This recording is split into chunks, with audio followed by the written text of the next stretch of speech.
सर्वप्रथम सर्वांना श्री स्वामी समर्थ.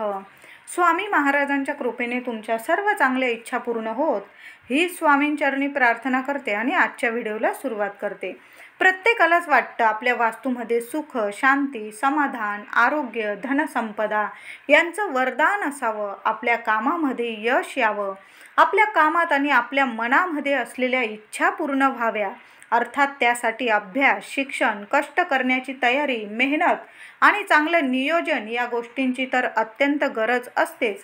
पण त्याचबरोबर निसर्गाच्या सकारात्मक गोष्टींची सुद्धा जर आपल्याला साथ मिळाली, म्हणजे आपल्याला आपल्या नशिबाची साथ मिळाली, तर निश्चितच बहार येईल. आपल्या वास्तू सुख, संपन्नता येईल. आपल्या वास्तूमध्ये अशा कोणत्या 10 गोष्टी आवर्जून आपण केल्या पाहिजे, पाळल्या पाहिजे, ज्यामुळे आपल्या वास्तूमधील सकारात्मक ऊर्जा जास्तीत जास्त भरपूर प्रमाणात वाढण्यास मदत होईल आणि वास्तूमध्ये असणारी नकारात्मक ऊर्जासुद्धा बऱ्याच प्रमाणात कमी होईल. तर जाणून घेऊया त्या कोणत्या 10 गोष्टी आपल्याला करायच्या आहे. त्याआधी तुम्ही पहिल्यांदाच आपल्या चॅनलवर व्हिडिओ बघत असाल, कृपया आपल्या चॅनलला नक्की सबस्क्राईब करा. कमेंटमध्ये जरूर लिहा श्री स्वामी समर्थ. तर अशा 10 गोष्टी आपल्या वास्तूत आवर्जून करायच्या, ज्यामुळे घरात सुख, संपन्नता येईल. सगळ्यात पहिली गोष्ट, सर्वप्रथम रोज सकाळ आणि संध्याकाळ आपल्याला देवघरातील आपल्या देवांची मनोभावे पूजा अर्चना करायची आहे. आपल्या कुलदेवतेचे, आपल्या इष्टदेवतेंचे, तसेच ज्यांनी गुरु केलेले आहे त्यांनी त्यांचे स्मरण करून नामस्मरण करायचे आहे. काही मंत्र जप आपल्या देवतेंचे असेल तर त्यांनी आवर्जून करावे. प्रत्येकाच्या देवतेचे मंत्र जप असतातच. आपल्या वास्तूत रोज सकाळ संध्याकाळ नामस्मरण करा. आपल्या गुरूंकडून मिळालेला घेतलेला मंत्र असेल त्यांचे मंत्रपाठ करा. त्याच वेळेला आपल्याला संपूर्ण वास्तूमध्ये प्रदक्षिणा मार्गाने घंटानाद करत तुपाचा दिवा देवांना आधी ओवाळून घ्यायचा. मग प्रदक्षिणा मार्गाने संपूर्ण घरात हा तुपाचा दिवा फिरवायचा आहे. त्यावेळेला मंत्र म्हणायचे आहे, ओम श्री वास्तू पुरुषाय नमः, ओम श्री वास्तू पुरुषाय नमः. नाहीतर सर्व मंगल मांगल्ये शिवे सर्वार्थ साधिके शरण्ये त्र्यंबके गौरी नारायणी नमोस्तुते. नाहीतर ओम श्री कुलदेवताय नमः, नाहीतर ओम श्रीम नमः. हे मंत्रजप म्हणजे तुम्हाला जो मंत्रजप तुम्ही नित्य नियमाने रोज करत असाल, आपल्या वास्तूमध्ये रोज नित्य नियमाने जो मंत्र जपत असाल तो मंत्र जपायचा आहे आणि संपूर्ण घरात आधी देवांना तुपाचा दिवा ओवाळून घ्यायचा आणि मग संपूर्ण घरात घंटानाद करून तुपाचा दिवा फिरवायचा आहे. यामुळे आपल्या वास्तूला शुभ मंगलदायी होण्यास या मंत्र पठणाने आणि त्या तुपाच्या दिव्याने मदत मिळते. तुम्ही म्हणाल, आता लहान मुलं आहे, आम्हाला तुपाचा दिवा नाही फिरवता येत. मग अशा वेळी घंटानाद करत तुम्ही 2 अगरबत्ती पेटवून घ्यायच्या आणि संपूर्ण घरात त्या घंटानाद करत प्रदक्षिणा मार्गाने त्या अगरबत्ती फिरवायच्या आहे. अगरबत्ती नुसत्याच फिरवायच्या नाही, तर आपल्या इष्टदेवतांचे, कुलदेवतांचे मंत्र जप करायचे आहे आणि मग त्या अगरबत्ती पुन्हा प्रदक्षिणा मार्गाने फिरवून आपल्या देवघरात आपल्या देवांसमोर लावायच्या आहे. तुम्ही धूपाचा वापर केला, अशा वेळी धूप पेटवून घेतला आणि तो धूप आपल्या संपूर्ण घरात प्रदक्षिणा मार्गाने फिरवला घंटानाद करून, तरी पण खूप खूप चमत्कारिक बदल तुमच्या आयुष्यात आणि तुमच्या वास्तूत तुम्हाला दिसून येतील. दुसरं, रोज संध्याकाळी सूर्यास्तापूर्वी घरामधून केर कचरा झाडून स्वच्छ करावा. संध्याकाळी देवाऱ्यामध्ये दिवा अगरबत्ती लावून घंटानाद करून आपल्या इष्टदेवतेंचे पुन्हा एकदा स्मरण मंत्र पठण करायचे आहे, नामस्मरण करायचे आहे. आपल्या घरामध्ये असणारे सगळे दिवे संध्याकाळच्या वेळेला अवश्य लावा. लाईट लावून ठेवायचे आहे, त्यामुळे घरामध्ये असलेला अंधार नाहीसा होतो. अगदी आपल्या घराबाहेर असलेला म्हणजे अंगणामध्ये असलेला दिवासुद्धा काही वेळ तरी संध्याकाळी लावून ठेवायचा, म्हणजे सगळीकडे स्वच्छ प्रसन्नता वाढवणारा प्रकाश आपण आवर्जून पसरवायचा आहे. काही लोक आपल्या घरामध्ये इतके कमी प्रकाशाचे दिवे लावतात, असं वाटतं की त्यांच्या घरामध्ये लाईट गेली की काय. अशा अंधुक प्रकाशाचा त्रास होतो आणि तिथे लक्ष्मी टिकत नाही. खरं तर स्वच्छ प्रकाशामुळे घर व्यवस्थित देखील आपलं राहतं आणि सकारात्मक ऊर्जा वाढण्यास देखील मदत होते आणि त्यामुळे स्वभावामध्ये असलेली प्रसन्नता आणि सकारात्मकता वाढवण्यास देखील मदत मिळते. आपल्या अंतर्मनातील आणि आपल्या आजूबाजू आपल्या वास्तूतील सकारात्मकता वाढवण्यास देखील मदत मिळते. म्हणून संध्याकाळी 6:30 ते 7:30 पावणे 8पर्यंत आपल्या घरातील जेवढे दिवे असतील तेवढे लावून ठेवायचे आहे. अंगणामधील सुद्धा दिवा थोड्या वेळ का होईना 1-1.5 तासासाठी लावून ठेवायचा आणि स्वच्छ प्रकाश आपल्या घरात पसरू द्यायचा आहे. आपल्या वास्तूमध्ये कधी पण जोराने रागाने बोलणे टाळावे. अशुभ वाईट कधीच बोलू नये. परनिंदा कधी आपल्या घरामध्ये करू नये. आपल्या कामाबद्दल कधी पण नकारात्मक भाव ठेवू नये. एखाद्या व्यक्तीबद्दल त्याच्या मागे आपल्या घरामध्ये उणिवा काढत बसू नका. चुकून सुद्धा तसे करू नका. दुसऱ्यांबद्दलच काय, कधी स्वतःबद्दल पण कधी वाईट नकारात्मक बोलू नये. वास्तू नेहमी तथास्तु म्हणत असते. म्हणूनच आपण आपल्या वास्तूमधील नकारात्मक ऊर्जा वाढवत असतो.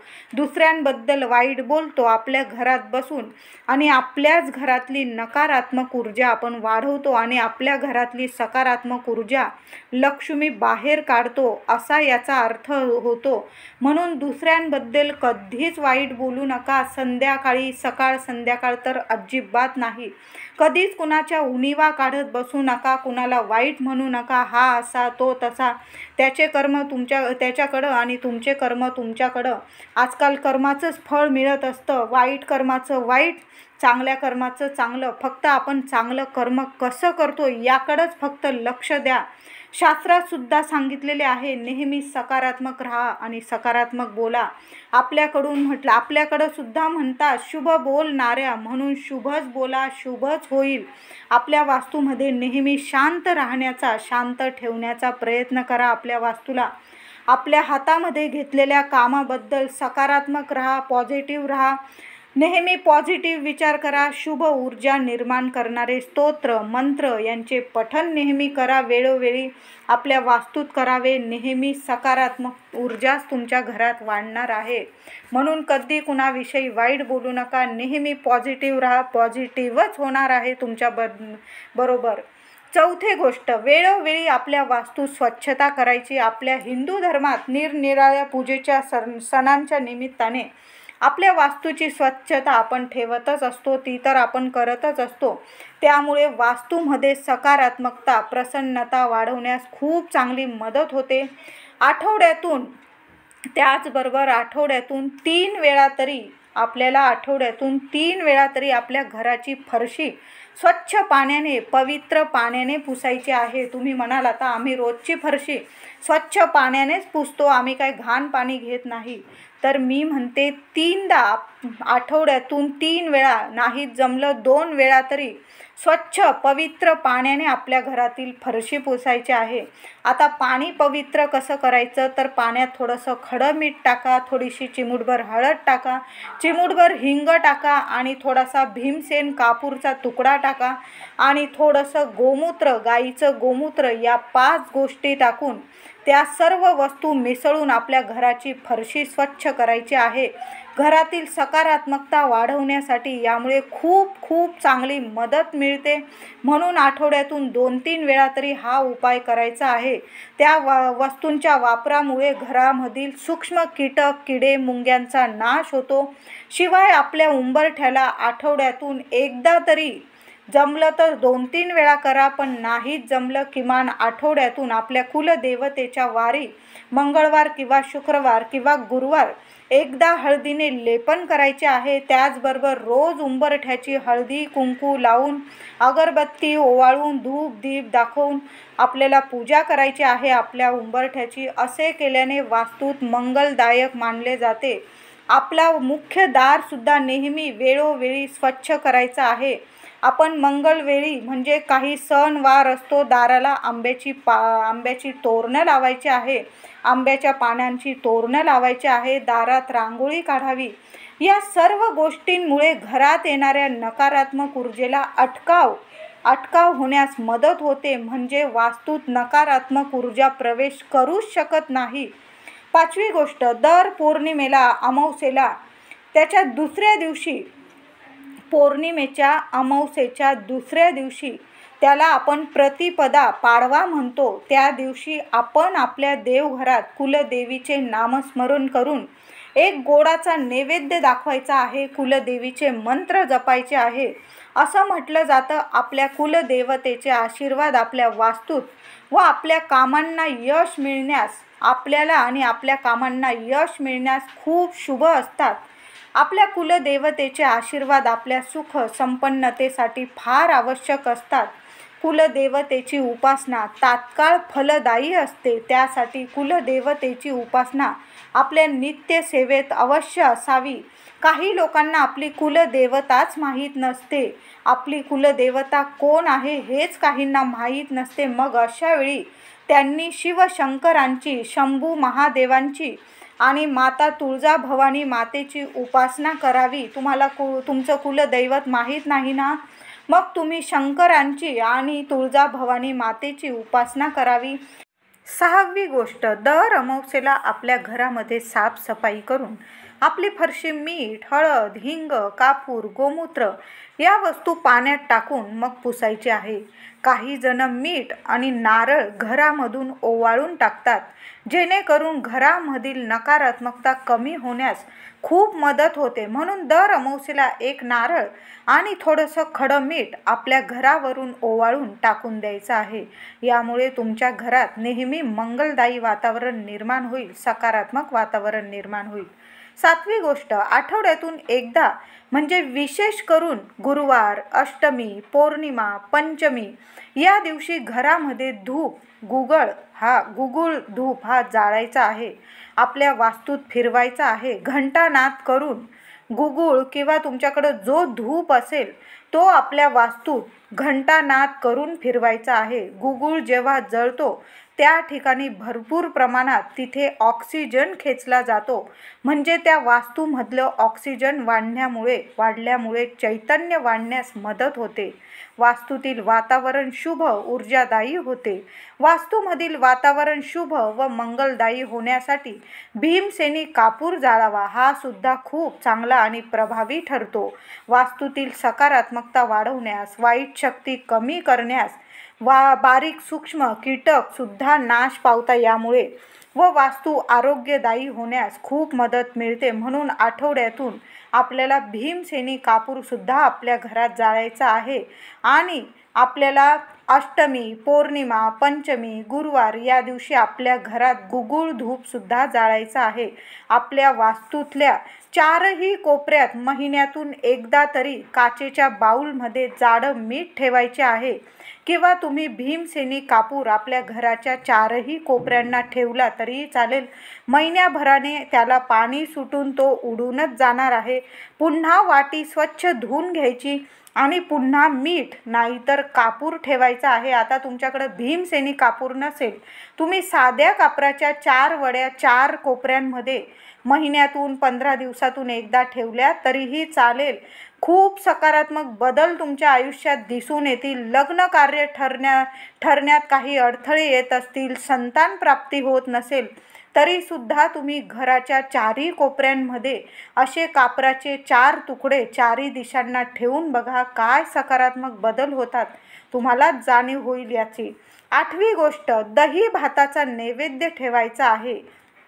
म्हणजे दर अमावस्येला वास्तुपुरुषाला, म्हणजे आग्नेय दिशेला, आपल्या वास्तुपुरुषाला, आता तुम्हाला आग्नेय दिशा नाहीच कळाली तर मग हॉलमधील जी मेन मधली जागा असते तिथं दर अमावस्येला आपल्या वास्तुपुरुषाला, म्हणजे आग्नेय दिशेला आपल्या वास्तुपुरुषाला दही भाताचा नैवेद्य ठेवायचा आहे। घराच्या मध्यभागी ठेवला तरीही चालेल।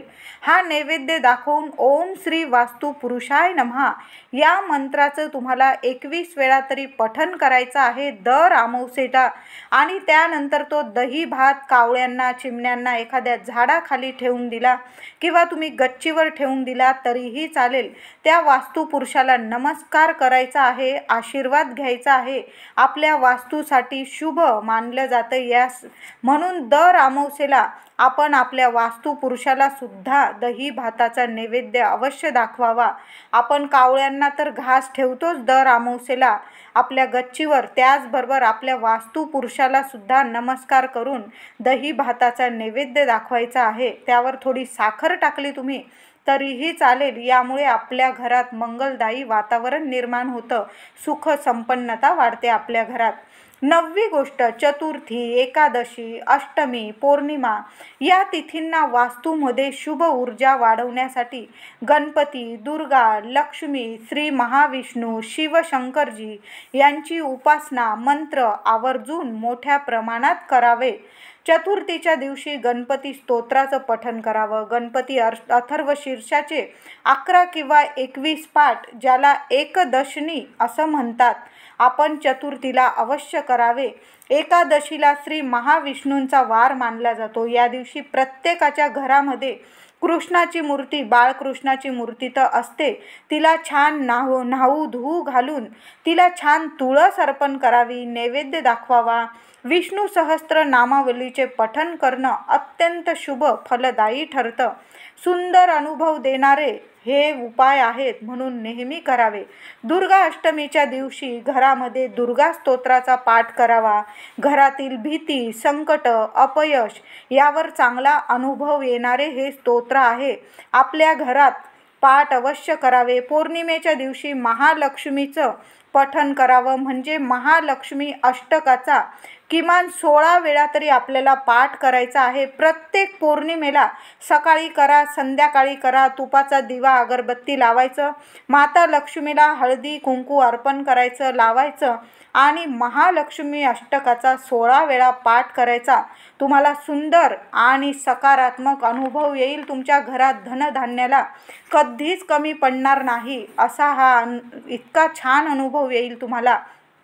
पौर्णिमेला पाठ करून देवी महालक्ष्मीला आपल्या घरात वास्तूत अखंड वास करावा म्हणून मनोभावे प्रार्थना करायची आहे. दर महिन्याच्या त्रयोदशीला, कृष्ण त्रयोदशीला अमावस्येच्या आधी 2 दिवस शिवरात्र असते. त्या दिवशी महादेवांची उपासना करावी, त्यांचा मंत्र पठण करावा. ओम नमः शिवाय. स्त्रियांनी म्हटल्यावर नमः शिवाय, पुरुषांनी म्हटलं तर ओम नमः शिवाय, स्त्रियांनी म्हटलं तर नमः शिवाय या मंत्राचा 11 माळांचा जप करायचा. नाही जमलं किमान 1 माळ तरी जप करावा. वास्तूत सुख संपन्नता वाढते यामुळे. तसेच श्रावणात आपल्या वास्तू शिवांचं शिवलीलामृताचं पठण अवश्य करावं. तुम्हाला संपूर्ण ग्रंथ नाही वाचता आला तर शिवलीलामृतातील 11वा अध्याय पठण करावा, वाचावा.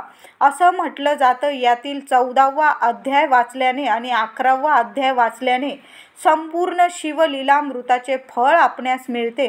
10वी गोष्ट, दर शनिवारी पिंपळाला जल अर्पण करावे. या पाण्यात तुम्हाला चमचाभर राईचं तेल, चिमूटभर साखर किंवा गूळ टाकून असं पाणी दर शनिवारी न चुकता दर शनिवारी, महिलांनी करा, पुरुषांनी करा, सर्वांनी केला उपाय तरीही चालेल, दर शनिवारी पिंपळाला असं पाणी अर्पण करायचं आहे. आपल्या घरात सुख, संपत्ती, लक्ष्मीची कृपा आपल्या वास्तूवर कायम राहावी म्हणून प्रार्थना करायची आहे व श्री महाविष्णूंचं नामस्मरण करायचं आहे. हे